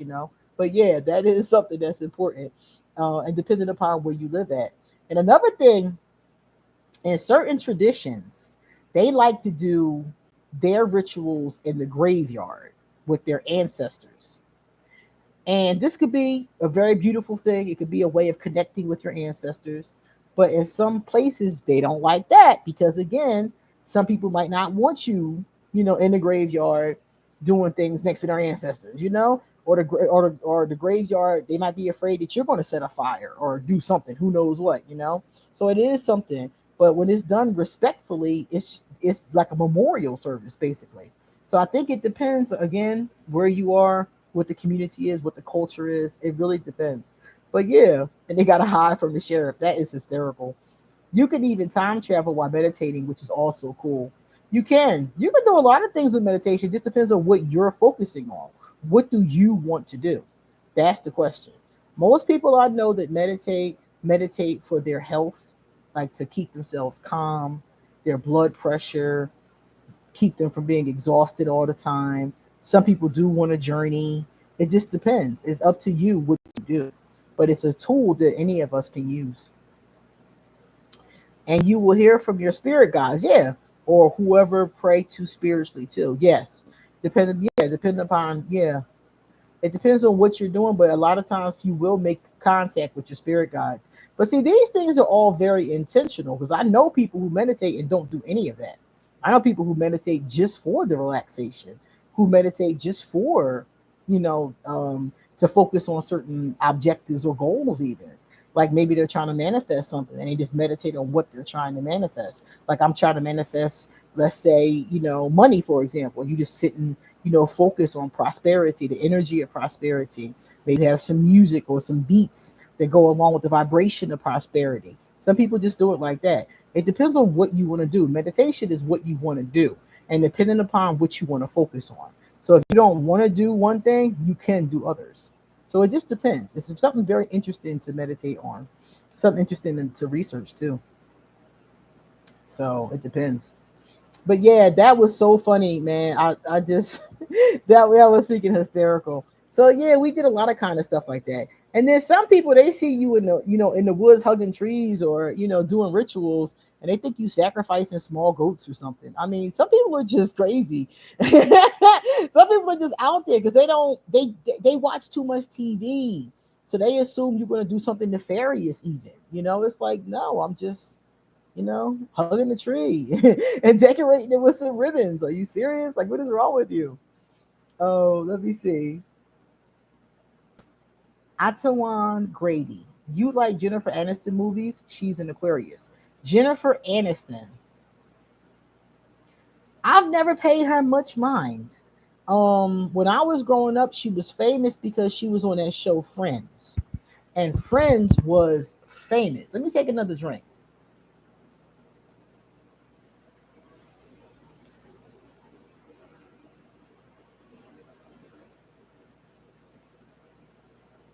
So Jennifer was on Friends back then, and Friends was famous. But I didn't like Friends, and I'm gonna tell you why. You cannot go to New York City and not see no people of color. I don't care what time of day it is. I don't care what neighborhood you're in. You are not going to go, especially where they were at. They were in New York City, probably around Greenwich Village. You're not going to be in New York City around Greenwich Village, Manhattan, any of those like boroughs, and not see no people of color. It's not going to happen. Friends was what, six white people, which is cool because I like white people too. But where's everybody else? Where's the people of color? It was six white people and their friends and their families, and their mom might drop by, stuff like that. But it was almost no people of color. And there's no way in hell you're going to be in New York City and have that many episodes and never see anybody of color. It's impossible. In the coffee shop? Are you serious? New York is a melting pot. It's not just one group of people in New York. And any of you who've been to New York, you can back me up. It's all kinds of people there. It's Dominicans, it's Puerto Ricans, it's African Americans, it's Africans from every freaking country. It's people from Europe, it's people from Latin America, South America, it's people from all over the world. New York is the melting pot of the country. Most people that come into the United States come in through New York, and then they go to other places to settle, especially during the time of immigration, the massive immigrations in the older days, back in the 1900s, the times of when Ellis Island was open and times like that. New York was the first place most people go when they fly into the States, even to this day. So for you to be in New York City and it's not one person of color anywhere, that I just found the show to be unrealistic, and I didn't think it was that funny. But she was extremely popular for that show and still beloved to this day. And as far as her movies are concerned, I can't remember a Jennifer Aniston movie. I really can't. Tell me your favorite Jennifer Aniston movies. I'll look them up and see if I want to watch any of the plots because I can't even remember one. Christine said, "Have you ever time traveled during meditation, and what did you see?" I've never. Oh, it just came back to me right when you said that. I saw two of my past lives, and I did time travel into both of them. That I did. I forgot it. I was getting ready to say no, and then it just dawned on me like, yes, you did. One time, I did a past life regression. I've done quite a few of them because I started offering past life readings. So before I started offering the readings, I was doing them on myself to learn how to do the past life regressions. So the first time I did one, I went into a meditation to do the past life regression. And I saw myself. And this is very interesting to me because it answered one of my major questions. I was trying to see when was the first life that I ran into Voldemort. And for some of y'all that don't know, Voldemort was my cancer ex that I used to be crazy about. Anyway, I went into the past life regression to see the first lifetime that I was in a relationship of any kind with Voldemort. And I went back. I don't know the time period as far as numbers, but I do remember this. We were in Oregon. I remember Oregon. I saw the map in my third eye. We were in Oregon. It wasn't Oregon at that time, though. This is way before that because we walked across the Bering Land Bridge. The Bering Land Bridge today is called the Bering Strait because there's no land there anymore. So this happened at a long time ago. We talk all the way back, first humans. And I remember we walked to Oregon across the Bering Land Bridge. And I kept seeing these like flashes in my mind. And Voldemort and I were not married. They didn't do marriage. They did coupling, you know. And it wasn't formal though. It was just you like somebody, you got with them, and you had their offspring. So Voldemort and I were coming across the Bering Land Bridge, and he had a wandering eye. always looking at other women, always had a wandering eye, very similar to how he is now. So in the past life regression meditation, I poisoned him for his wandering eye. And the people in our village knew I poisoned him, but could not prove that I poisoned him. It was a very spiritual village, but it wasn't a very advanced one. We're talking about, like I said, a long time ago, before technology. And they knew I poisoned them, or suspected, I should say, but couldn't prove it. And I went on to live in this place even after he passed over, and I was under a lot of suspicion and scrutiny from the other members of our little society. It was a little village. We had little it wasn't even houses. It was like it was made of mud and some type of, I don't know, straw or some shit. I never saw nothing like it before in my life. And we lived in those. And I remember him being on the mat on the floor after I had poisoned him. And he knew I poisoned him too. But he, of course, nobody could prove it. And he was laying on the floor dying. And I remember being over top of him and I was giving him water or something.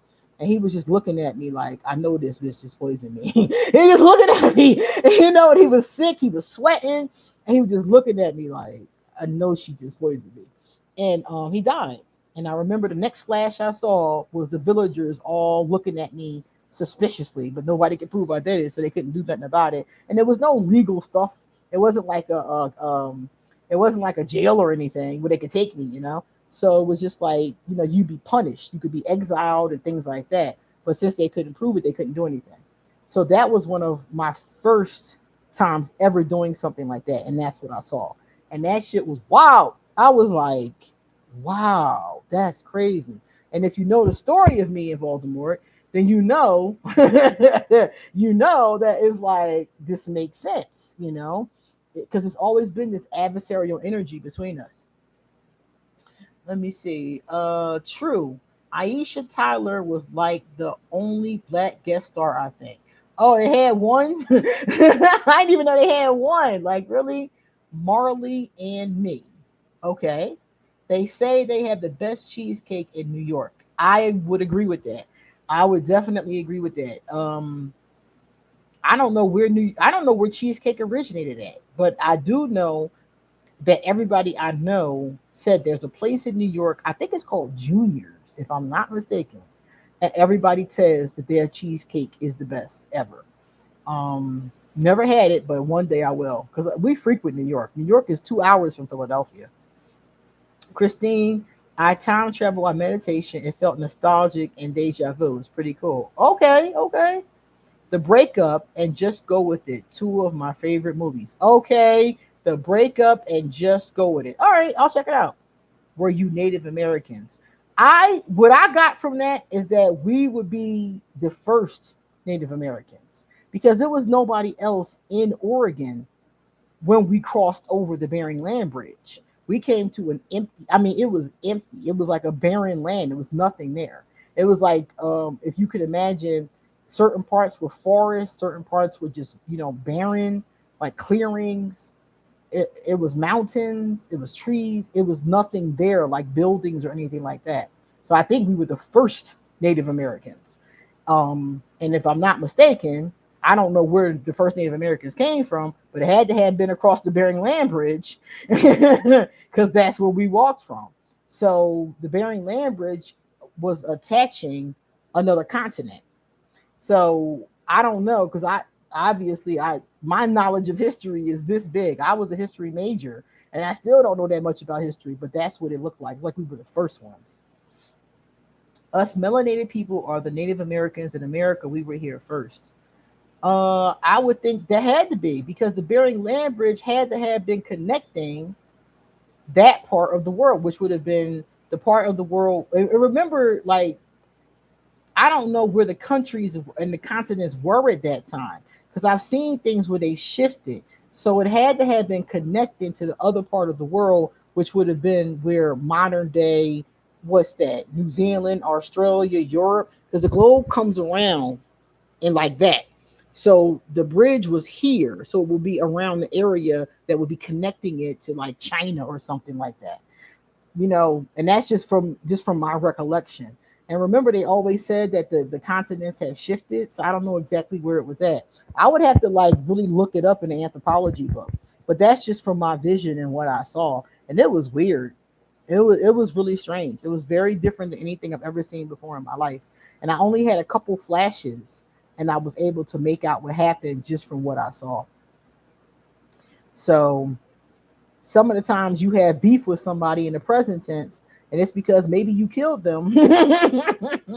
Maybe you poisoned them in 22,000 BC, and you don't even know. You don't even know that happened, but they still got beef with you today. Their spirit is still mad at you, for the poisoning you did, the stabbing you did, whatever you did, in 1904, So I think it's interesting. If you really study and know about past lives, it's very interesting. I've done a lot of those readings for clients, and some of the things that I've seen and heard, I was just like, wow. I had this one client, he was like a womanizer in like the 1700s, and to this day, he has problems with women, like bad problem. Every time he meets a woman, something awful happens. And he was talking to somebody that was doing his chart, and they were like, yeah, this has to do with how you treated women in your past life. And then he and I sat and talked about it because I did his past life reading. And I was like, wow, you were really bad. You were awful. I mean, he was really bad. He was violent and everything. The better Elton John, in your opinion, Rocket Man or Tiny Dancer? Neither one. Because I don't remember either one of those. The only Elton John song I remember is the one that's on my playlist. And I probably remember some other ones, but this one is I Don't Want to Go On With You Like That. I love that song. I blast that song. I've been blasted that song for like 30 years. I Don't Want to Go On With You Like That. I love that song. I gotta listen to Tiny Dancer and Rocket Man. I'll give you my opinion next time I see you. I will definitely listen to both of them and tell you which one I like more. I like Elton John though. I like Elton John a lot. I like entertainers who are flamboyant. I like entertainers who are creative, and I like entertainers who are not afraid to stand out. I hate when all of them look alike. That's why I like Lady Gaga, for example. I've never listened to her music before. I saw her on American Horror Story, and I've seen her on Facebook, but I've never really listened to her music. But I like the fact that she's flamboyant. I like the fact that she's creative. I like that. I hate when you see artists and they all look alike, like they're trying to imitate other artists. So that's why I like Elton. That's why I like Prince. Prince was very, interesting with his look. I like creativity. I like watching people who are interesting. A lot of us nowadays don't have that. We're like looking at the same cookie cutter things over and over again. So I love creativity. All right. So does anybody have anything else they want to chat about? Otherwise, we can end our stream and I will talk to you in the next one. Let me see. I managed not to get too drunk, but I still drank.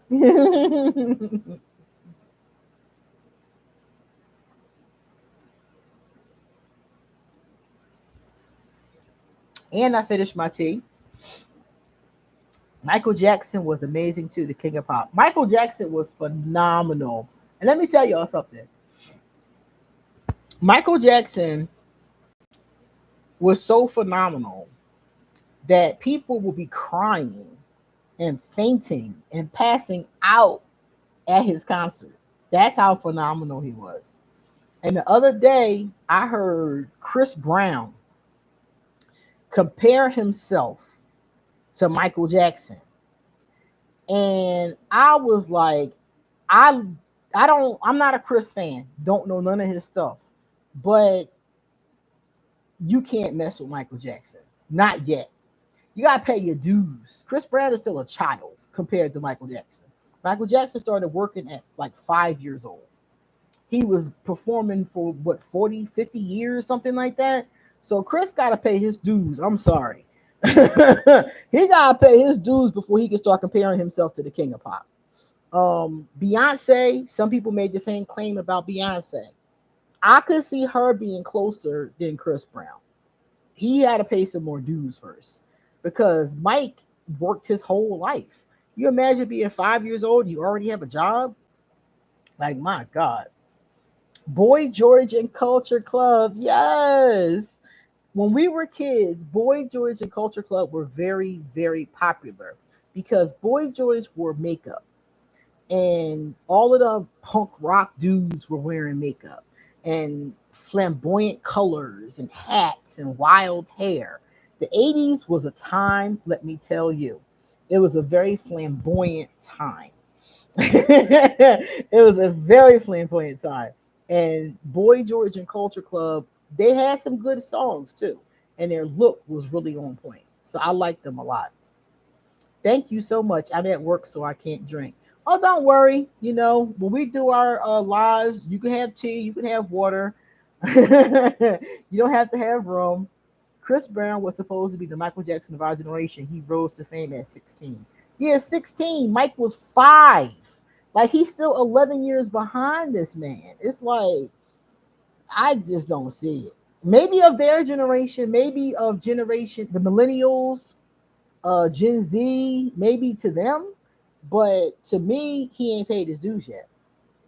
To me, he got to do, and he's not as loved. I mean, he is loved. He has a wonderful following. I'm sure. I don't know because I don't follow him, but I'm sure he has a big following. But Michael Jackson was had international followings. People would be passing out, literally crying and passing out at his concert. He kissed somebody and she fainted.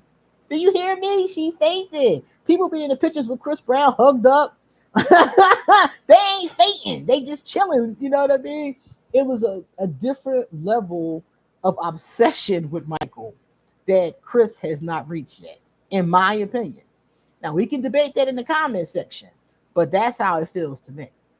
Michael produced all his adult music and wrote, and produced other artists as well. Yeah, yeah.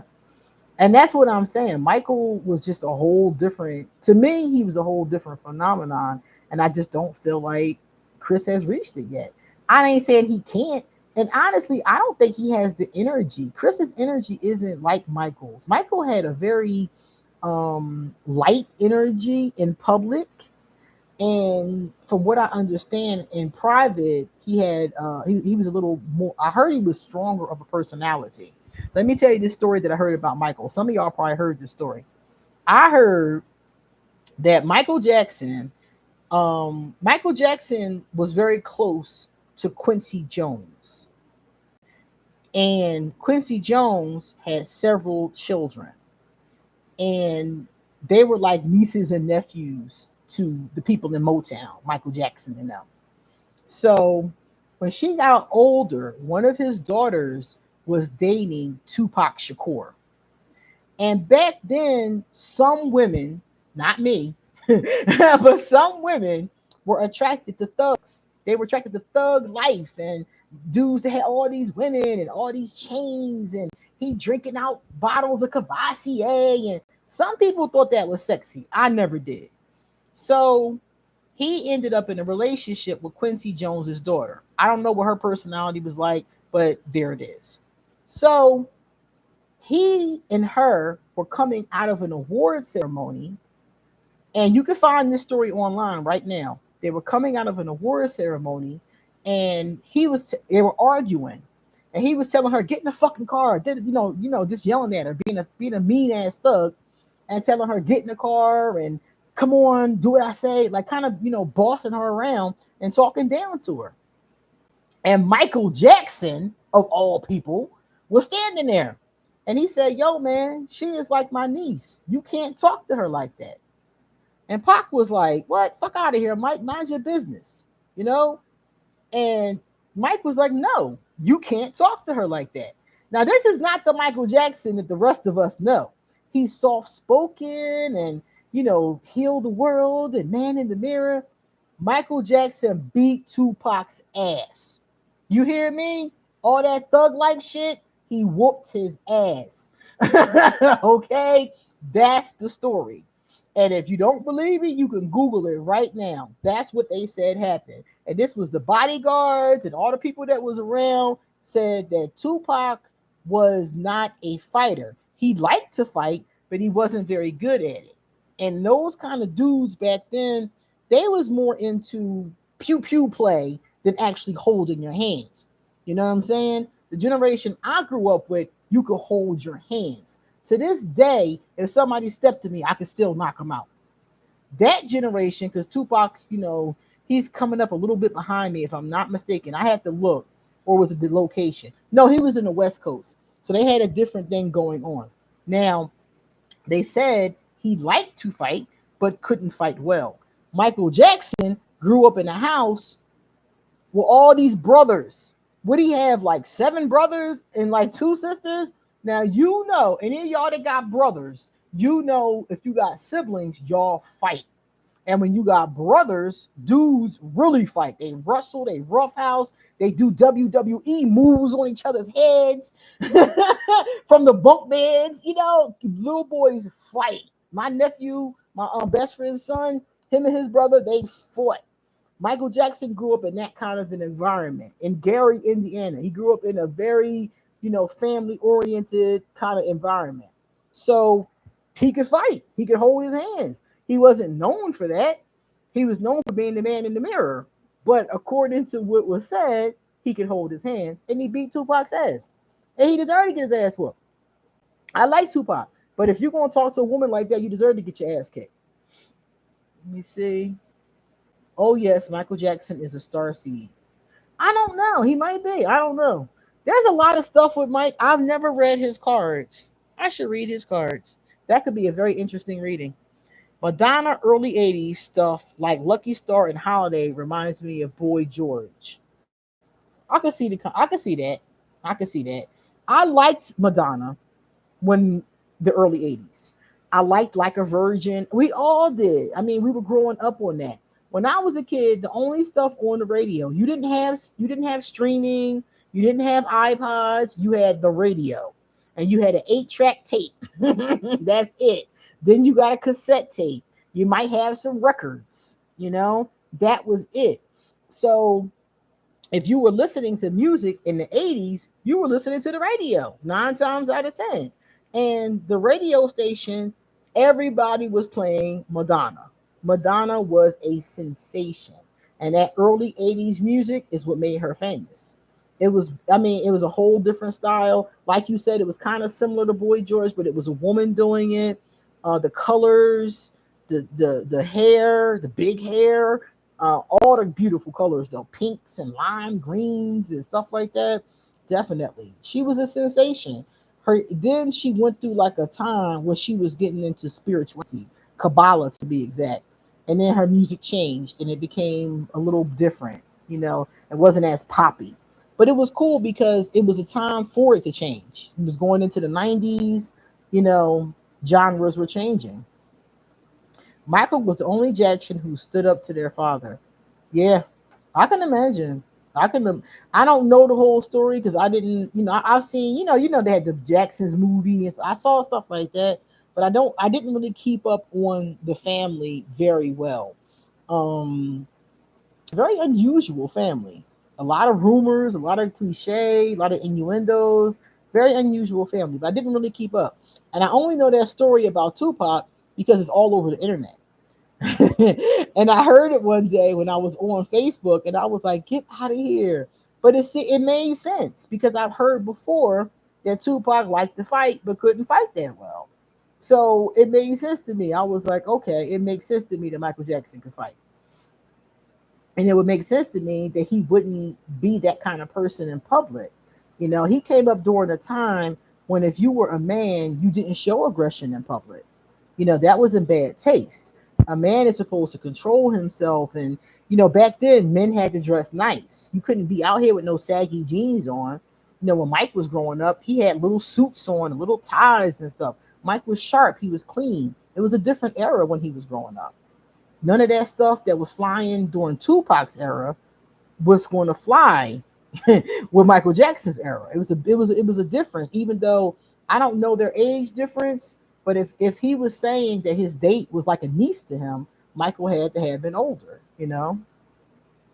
A lot of modern women find thugs and karmics attractive, but those are the guys that cheat on them and break their hearts. Yeah, some women do find that to be attractive. Um, I don't think that shit is attractive. I never have. But it was common. It was very common. A lot of women, I think they like the look. I think they like the confidence and the passion. Those kinds of relationships are very passionate. But the problem is that a lot of times those kinds of people, they may not necessarily believe in fidelity. They may not necessarily believe in your values. If they're out there doing those kind of things, they might not believe in your values. So you in love with somebody who's never going to treat you right. Oh, Tupac said it. Yeah, I heard it. It was a bodyguard I heard told the story. That is funny as hell. I heard a bodyguard tell the story. One of them that was there that night, and he's on YouTube telling the story, and I was cracking up. I thought it was so funny. But yeah, those kinds of people, men or women, it doesn't even have to be a guy. If you're dating a woman and she for the streets, and you trying to make her into, a loving partner, good luck. Good luck. Chances are not high with that kind of an individual. That's not even what they're looking for. So here you are. They used to say back in the day, you can't turn a hoe into a housewife. Well, you can't turn a thug into a husband either. That's something you have to want to be. You have to want to be in a faithful relationship. You have to want to be with one person. You have to want to love. You have to want those things. And if their mentality is a street mentality, male or female, you're not going to get that from them. Not most of the time. And I've seen limited times when somebody would change, but it's because they wanted to change. You can't change that person. See, some people think they can love you into the best version of yourself, and that doesn't work. I wish it did, but it doesn't work. I've tried that myself. I've tried to love people into the best version of themselves. I tried to love Voldemort and Hannibal into the best version of themselves. I tried to love my Taurus into the best version of herself. It doesn't work. They have to do it because they want to do it, not because you want them to do it. And that's why it didn't work. Let me see. Michael Jackson stood up to this karmic father. He must have fought him. I'm glad he stood up to him. They're called 304s nowadays. I'm glad he stood up to him. Michael was a Virgo. Yeah, yeah, I heard that. I heard that he was a Virgo. Virgos are perfectionists, and you can see that in his work. Michael's work was impeccable. And that's why I'm saying Chris Brown hasn't paid those dues yet. Mike was impeccable with his show, his work, his energy, and he also was impeccable with his image, except for the trouble he got into, the legal troubles he got into. That was, that came along later though, much later. Michael had a whole career before that kind of shit came up, but it came up later. A lot of legal troubles. So yeah, but yeah, those kind of men or those kind of people, I'm gonna say, will always break your heart, unfortunately. But I'm gonna tell y'all something. I've had my heart broken a few times. I say at least three. Other times I might have been upset, but it wasn't really broken.